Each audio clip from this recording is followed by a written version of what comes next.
Welcome to the School of Kingdom Writers podcast. My name is Brad Paquette, and I'll be your host today. Today, I am super excited to sit down with one of our Arche Year students, Jeff Lucas.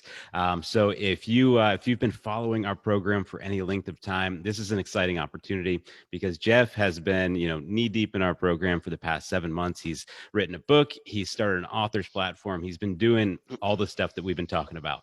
So, we're going to hear about his experience, kind of, where he started, how he understands his role in the kingdom now. And I think it's going to be just a really satisfying conversation for you guys that have been pouring yourselves and investing into this mission for a while. So before I get to Jeff, I do want to encourage you right now to go to freepublishingguide.com. freepublishingguide.com, and there you'll find a free PDF download of our 3 publishing paths resource. So this is a handbook that I wrote that is going to help you to determine the best path to publish your book. So if you've been thinking about publishing, if that's on your mind, maybe you're not even writing yet, but you just want to kind of know where could this go as a writer, this resource is really going to lay out the best options that are available right now to publish your book, and it's completely free. So that's freepublishingguide.com. I'd love for you to check it out. So with no further ado, I'd like to introduce Jeffrey Lucas Jr., which is the official stage name of who I know as Jeff Lucas. So Jeff, welcome to the program. Thanks so much for joining me today. Hey man, thanks so much. It's always fun talking with you. Yeah, well, and so just to get us started, you've been working hard to develop a platform and get some digital assets out there in the world. So where can people find you if they want to connect right now and be looking at it while they listen to us talk? Yeah, absolutely. So I finally locked down my URL at jeffreylucasjr.com. So check that out. Join the newsletter. If you jump on the newsletter, you won't miss anything. So all my content and all the links that I find interesting in the world go onto there. But then I'm getting pretty active on Twitter, so you can find me on Twitter as well. Jeffrey Lucas Jr. 2 on Twitter there. So I have a lot of fun there and banter back and forth with some folks. So nice, including me. Including you, yeah. I try to keep you honest as much as I can. Yeah, thanks. I need that in my life. Yes. I appreciate it. I don't think you have enough people mocking you in your life, so I just, yeah. Yeah, that's true. And so, Jeff, you have written a book over the past 7 months. Tell us about it. What's the deal? I can't believe that, man. I can't believe that. It's so crazy. Just when and maybe we'll talk about this a little bit later, but just getting into the program, writing a book was not even on my radar. I mean, it was one of those things that like, I think I have a lot of things to say. Maybe I could eventually write a book. Don't know what it'd be about. And so just getting into this program and punching out a 65,000 word manuscript in 6-7 months or something like that has been just incredible. I'm blown away that that's done and in the editing process, but that actually got through fruition in 6 months there. It's pretty crazy. Well, and I think you even said that in your application. There was something like, or maybe it was just when we talked, but you were like, I'm not even sure I want to do this, but will you just tell me if this is trash or not? Right. This thing that you had written. So yeah. Well, I really just started it as an experiment. I went through like a huge life transition and some like creativity stuff started coming out of that. And so I started writing again. I probably took, almost a 10-year hiatus from it probably. And I forgot that it was something that I liked doing. And so it was just this opportunity like, hey, I don't know, does this suck? Is it good? What do you think? And so that's kind of just started the ball rolling and here I am. So that's awesome. Well, and tell us about the book. What's it about? Yeah. So I'm writing a young adult fiction. And it's just about the life, the kind of formative years of the disciple Simon Peter. And it's just really a story about one of the things that really changed the way that I looked at the Bible was studying first century history. And actually, I taught a class in our homeschool co-op about first century history and just seeing, I think so much we read the Bible into our context, which I think it can be helpful. But I think actually reading our lives into the Bible context can be helpful. So it actually, Simon dealt with a lot of the things that we deal with today. And a lot of the, we talk about polarization, we talk about just kind of like dogmatic thinking or versus, kind of throwing out the baby with the bathwater institutionally, those kind of things. And Simon was around all of those things in his context. And so first and foremost, it's just a young adult novel. I found that most young adult fiction is written with a heroine instead of a hero. Hmm. And I think that's just because, mostly young adult fiction is what girls typically read and guys don't. And so you'll find a book that's great for guys to have a hero in there, but there's a lot of historical context and more less about this happened on such and such date, but more about just kind of being and it's an immersive experience in what first century um, Galilee would have been like. Yeah, I love it. And you're not necessarily fictionalizing Bible stories themselves, but it still Correct. does bring like the Bible characters to life. You know, the idea Yeah. that those were real people, that these aren't just Hmm. like static figures on the page. They're not allegorical, but these were real people with histories and lives before they met Jesus. And I think that's a really cool thing to capture. Well, and I think too that like we forget we look at Simon and we think, hey, here's this guy who was on the dock fishing, and then Jesus said, "Come follow me," and then he just followed him. But like he had a backstory, he had a history, and my estimation is that he was looking. Like I think I know in my story, right? Like I spent a lot of time looking before I really kind of landed on the thing that God was calling me into, and Hmm. maybe I'm still looking, right? Maybe I'm still looking. I'm actually not on that thing yet. Um, and so I just really want to encourage people to look at those parts of their story as like a really important part of who they are and what Jesus is calling them into. No, that's awesome. And yeah, I've, of course, read quite a bit of it, and I'm excited to see how the revisions go and how it all comes together. You've done an awesome job of knocking it out. And I just want to know, how did you do that? You know, for somebody that's listening right now, you are Oof. a full-time pastor, you have a job on top of that, you have your fifth kid was born over the course of this program. Yeah, I mean, what you've got numerous entrepreneurial endeavors and things like yeah, that you do. So how do you make it all work? man, yeah. So I appreciate you saying that because I think you're recognizing that there's no such thing as a part-time pastor. So I mean, technically, I'm a part-time pastor, part-time employed, Okay. but there's not really such a thing as a part-time pastor. And so I appreciate you saying that. But I think for me, um, I one of the things that's been really a lot easier about the writing process than the editing process is there's like metrics, right? So I can say by the end of the week, I have to have 5,000 words in, Mhm. um, eh, which more or less I think I did throughout the whole process. And so I normally would get up around 5 in the morning, and then I would do kind of like my prayer and time of silence and drink my coffee and that kind of thing. And then about 5:30, I'd start writing, and then my kids get up at 7. Which, if you're a parent and you have kids and you're not using, I don't get endorsements for this. I should. The okay to wake light, it turns a color when the kids are allowed to get out of their room. Oh, It's a wow. it's a game changer, absolute game changer. So I know that my kids won't get up till 7.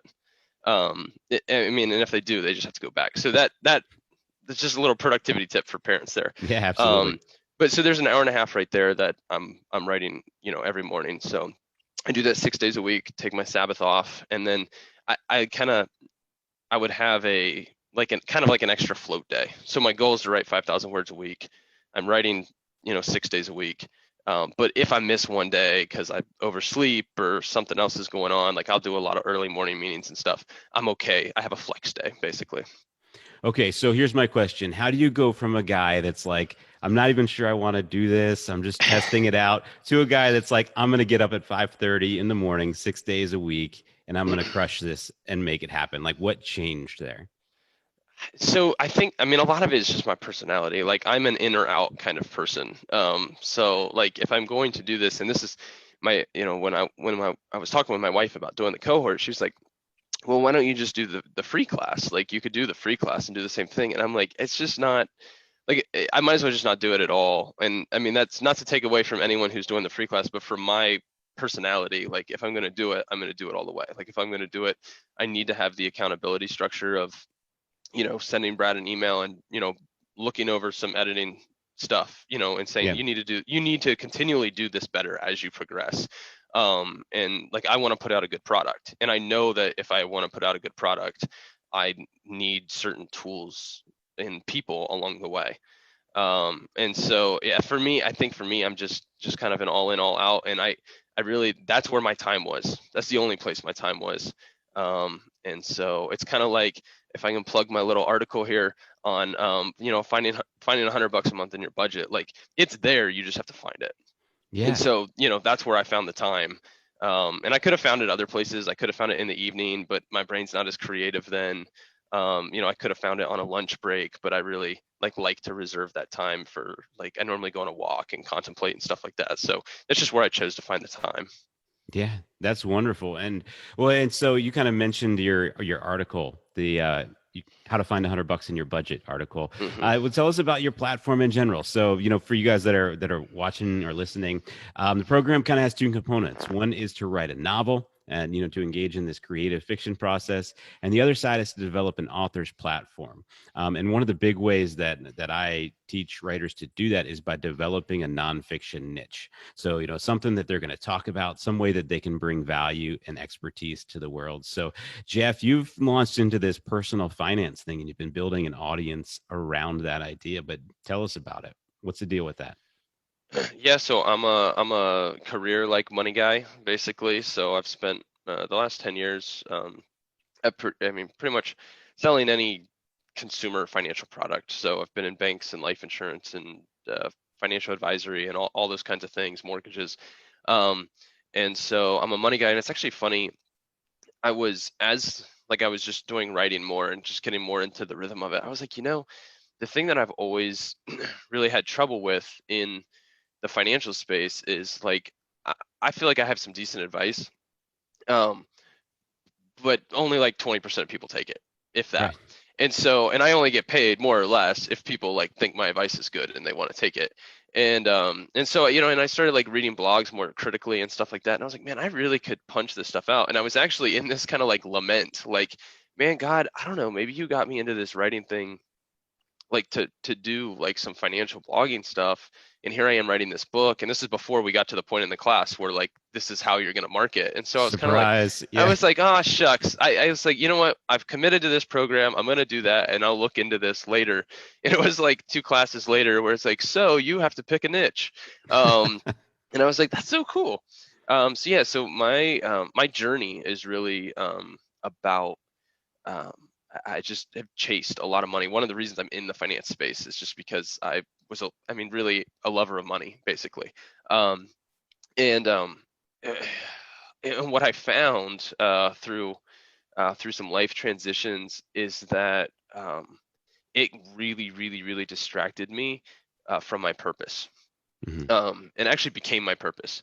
And when you strip that away, it's just super hollow. And when I look at, in order to follow Jesus, I had to do like 90% of what I was doing are things that are not approved of in Christian financial literature today. I mean, they would be things that are irresponsible, really.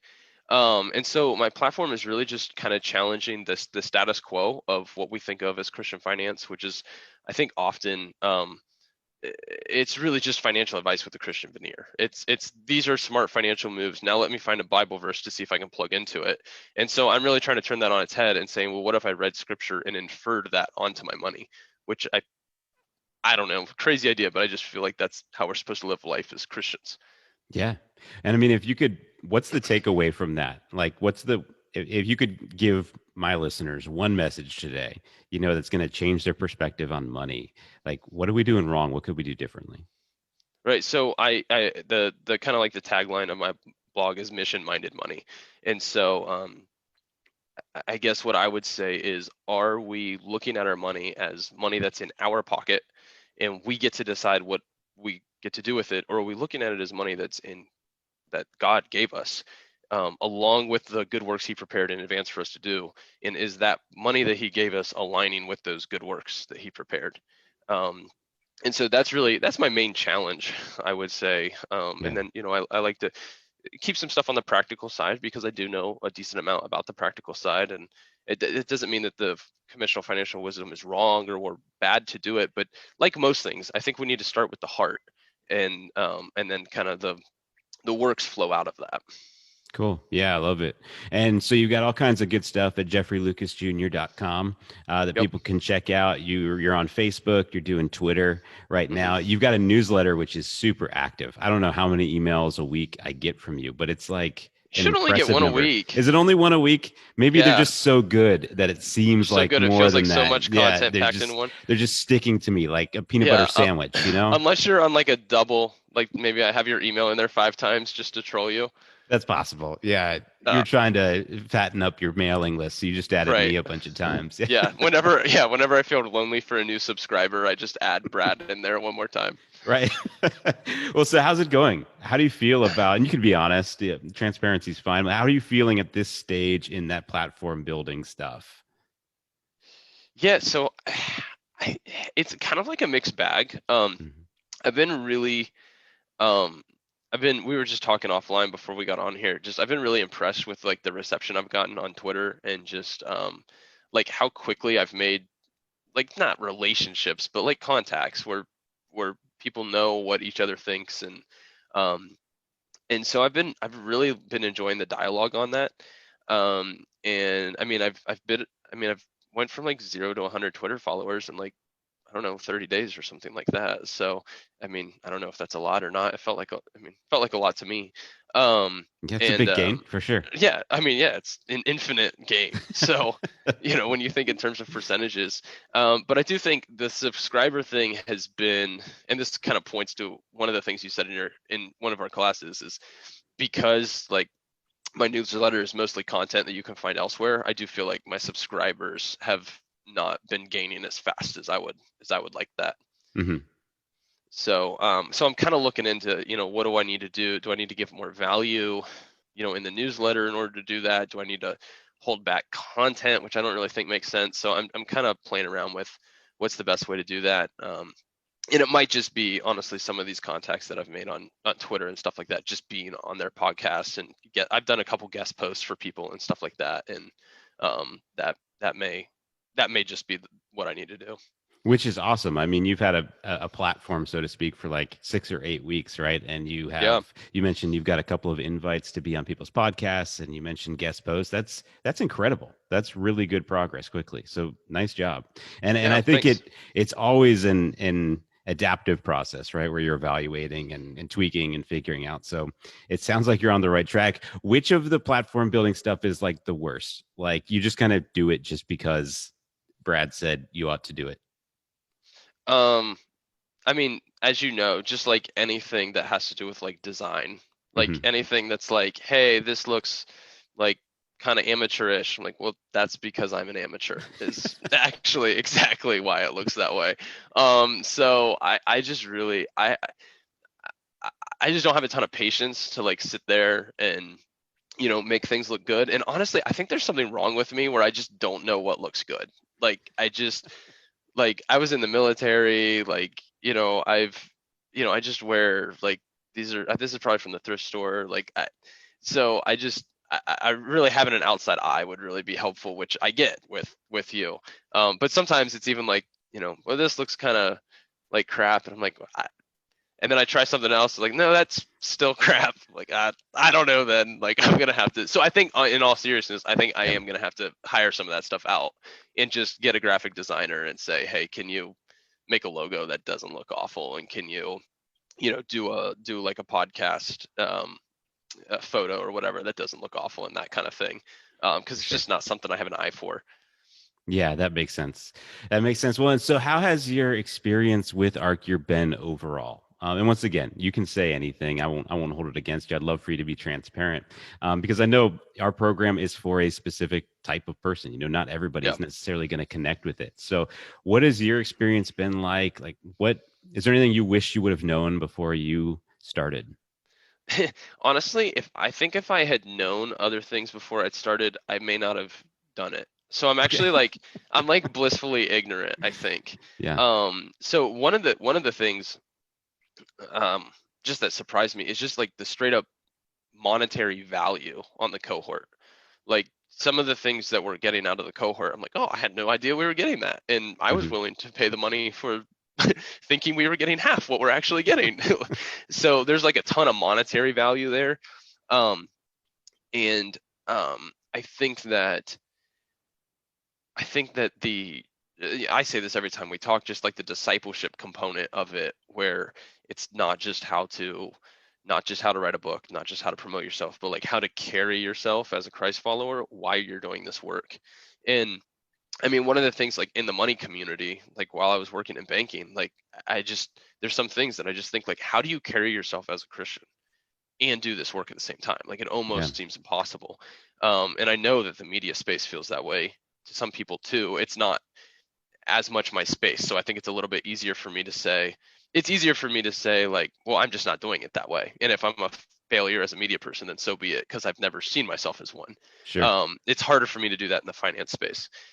So those have been two of the really like surprising things, or just like added bonuses, I guess you will. The one thing that I have noticed, and we've talked about this a little bit too, is just I think in the, which I think you're really good at kind of tamping down, but in like Christian creative spaces, I think there's this bent towards what I call like kind of magical thinking, or kind of it just that like things will work out if I have enough faith, or things will, God has somehow guaranteed me to be successful, or God said X, and so I don't need to check with outside counsel, or I don't need to line that up with scripture. God just said X, and so I'm going to do it. And so I think in Christian creatives that's a tendency that we just need to check, in general. Yeah, absolutely. And you're right. That is a really challenging thing to do, because God can call us to do anything, right? Right. But he does also calls us to march out to battle, right? We see that over and over again in the Right. story of the Yeah. Israelites, that God delivers the victory, but they still had to get up and go and train and do all the things that an army would do and things like that. But Right. yeah, I appreciate you bringing that up. So what has it been like? Because within the cohort, even there are different faith perspectives. I mean, everybody's similar. I think most people are kind of like on some end of the charismatic scale, probably. Sure. But there are different perspectives, and we went through kind of a weird election where different parts of the No. church had, yeah, for real. Oh. You Oh. missed that? Did you miss Yeah. that? Yeah. Where different parts of the church had really different ideas about how things should look and stuff like that. Yeah. So, what was your experience being a part of a community like this, given some of those factors? Huh. Well, I think so I think as a pastor, and as like a new pastor, right? Like I don't know if I've earned my stripes yet, though. Pastoring through COVID, I feel like I should get like half a stripe, right? Yeah, that's worth at Um, least like 4 regular years of experience. okay, cool. So I think sometimes, um, it, on the one end, it's nice to like be around people that you're like, oh, there's this congregant in my church who talks like that, and they drive me crazy, but I like know and trust this person more, and so I can at least get their perspective, right? Like Mhm. I can at least see it. And then I mean, there is on the flip side this like, I think when you're in a smaller group, it's easy to like just assume that everybody in your group feels the same way you do about things. Yeah. And so that can be, I don't want to say hurtful, just kind of uh, awkward, I guess. It can be a little awkward at times, but I really think that we were meant to like lean into that awkwardness, um, as opposed to like lean away from it, if that Yeah. makes sense. So I think that has been, and I think God is really calling us into these kind of tight knit communities where we don't just align ourselves with people who kind of preach to our itching ears, right? But Yeah. we actually like force ourselves to be around people who think differently than us. So I mean, that's a really good thing for me, because I can, like, I'm an all in person. Like I can really swing really far. If I'm reading one certain author, like I can go all in on that guy until I read one other thing that's different. I'm like, oh no, that guy's a complete idiot. This guy's right. And so I think it's nice to have those counterbalances. Yeah, that's cool. And even within the group, I think if we surveyed, there'd probably be a lot of different ideas about calling and like what that even Yeah. means, that kind of language. How do you use that? From your perspective, from when you started to today, how has your sense of calling and how, I don't know, specifically or generally, how it relates to writing, however you want to answer it, how's your sense of calling changed through the course of this program? Yeah, I mean, that's such a buzzword, isn't it? And Yeah. I almost think it's like a get out of jail free card, right? Like I can say like I feel called to just about anything. And And then like you have to take that at face value, Right. right? And I can't challenge you on it because, well, you feel called. And so I think like for me, especially like with the blog, like I think in terms of mission instead of calling, right? So like, which I haven't really, I've been doing some thinking and I haven't really got really great language around this yet, but for me, like our highest calling is to like know and be known by Jesus. Period. End of story. Like that is our highest calling. And so any calling that doesn't have that in it is really not a calling. But when I think in terms of mission, I think in terms of things that like places that the enemy is that God has called us to take for his kingdom, right? Sure. Like uh, places to displace. And so those can be lifelong journeys. Like I think for you, you're probably called to a mission of like displacing darkness in the media. I could see that on you, and that doesn't mean you don't turn 50 or whatever and change gears into something else. But I think for other people, there's kind of um, this kind of short-term mission thing, right? Where it's like, hey, I'm in this season where I'm pastoring this church. I'm in this season where I'm writing this book. And so does that mean I'm called to be an author? I don't know, but it's something God put in front of me right now. And so I'm going to be faithful with it. And we can sell 5 books, we could sell 50,000. And am I knowing and being known by Jesus? And if I can check that box, there's really no mission complete in my mind. Yeah, that's beautiful. I love that. That's a great perspective. All right, well, Jeff, it's been awesome to hear your perspective, and I think that this is super helpful. It's a great conversation for people to be able to listen in on, especially as we have more students that are considering applying to our full-time program.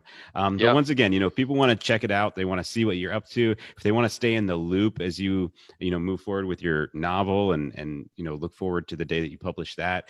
Once again, Yeah. how can they connect with you? What are the best ways? So yeah, best thing, get on my subscriber list at jeffreylucasjr.com. And then hit me up on Twitter at Jeffrey Lucas Jr. 2 on Twitter there, and love to just interact with you. And then also you can come out to the Vineyard Plain City Church this Sunday, and Brad will be out there talking about is the American media beyond redemption? What can we do? Do we have something we can do about that? So I'm looking forward to that, and I will, if I have 3 minutes, 50 Yeah, seconds, something. go for it. I will just say that the value that I've gotten out of School of Kingdom Writers, I've also translated to the church. So when I came into the church, we had not really a functional website. We had kind of a mailing list where basically like the pastor was just supposed to pontificate on whatever was on his mind at the time, which is what we do on Sunday, I think. So I don't really know what the value was. And so I've taken a lot of the principles from School of Kingdom Writers, moved them over into the church world. And we've seen some fruit from it already. And I'm not even really to the building the platform part yet. I'm just really making the platform. And so I just think that there's a lot of value in what we're doing, because I think we think like social media promotion is kind of like a dirty word in the church world. And it's kind of earned that reputation in certain places, but I've seen like actual fruit come from it. So I'm grateful for that as well. That's awesome. Yeah, thanks so much for sharing that, Jeff. And that is one of our core outcomes that we see, for this ministry. One of our 3 outcomes that we're looking for is equipping the local church. Because we need these skills in our churches, and that's never been more clear than COVID, right? That we need Right. people that understand how to capitalize on the media to reach Americans with the real gospel, and in my opinion, hopefully rescuing them from that dependence on the media and that kind of gluttonous consumption that we have with media Sure. today. But well, that's awesome, Jeff. Thank you again so much for joining me today. And so Thank again, you, man. I'll be at Jeff's church this Sunday. Jeff, what time is church? It's at 10:45, All and right. it's So, at 340 West Main Street in Plain City. all right, cool. So if you're in Central Ohio and you want to join me on Sunday, I'd love to meet you there, as I'm sure Jeff and his congregation would love to welcome you as well. So once again, if you're interested in publishing, If this sounds interesting at all, there are several ways that you can connect with the School of Kingdom Writers. First, you can download our free publishing guide, which is at freepublishingguide.com. That's a great resource to kind of point you in the right direction as you think about putting together a book. But we're also enrolling for our full-time program right now. So you can go to sokw.org/students, and you'll find a ton of information there about what we're looking for in students, how you apply to the School of Kingdom Writers. And we'd love to have you apply. It's free to apply, and we'll start a conversation with you and do our best to discern if this is something that the Holy Spirit is setting up. So thanks for joining us today. Over the coming weeks, I'll be joined by the other students in the Arche Year program. And so we'll be looking forward to those conversations as well. Be blessed and have a great week.